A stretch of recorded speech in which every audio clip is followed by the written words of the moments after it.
Well, in Westminster, Hugh Bennett, Deputy Editor of BrexitCentral. What are your hopes for this week, Hugh? Well, I think once again we've got these votes going on again, and a lot of issues that I think people thought were decided already. But here we are, we're still debating them. They've gone from the Commons to the Lords, back to the Commons, and now they're going back to the Lords. So I think the government got key victories on a lot of the votes last week. Things like the single market, the customs union.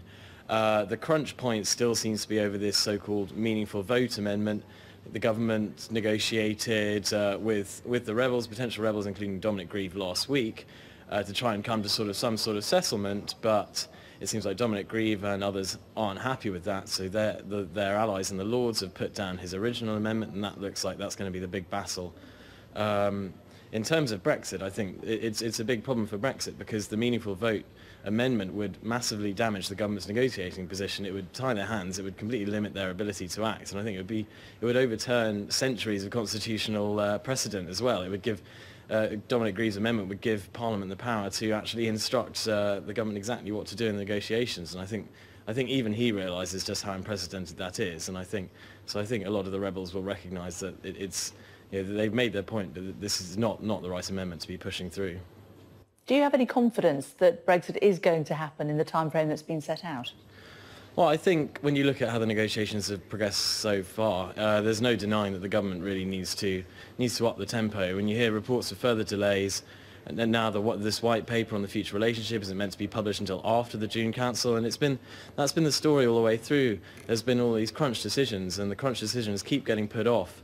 Because May isn't able to get to a cabinet consensus on them, and I think it is a problem, and I think the government really needs to actually decide what its position is and set it out there, otherwise the EU is going to keep outflanking it in the negotiations. In terms of what's happening today, of course the Prime Minister is going to be speaking in the next few minutes about this money for the NHS being called a Brexit dividend by the government. The FT today, in its guide to what's happening, its first point, is there a Brexit dividend? The answer, no. What's your view?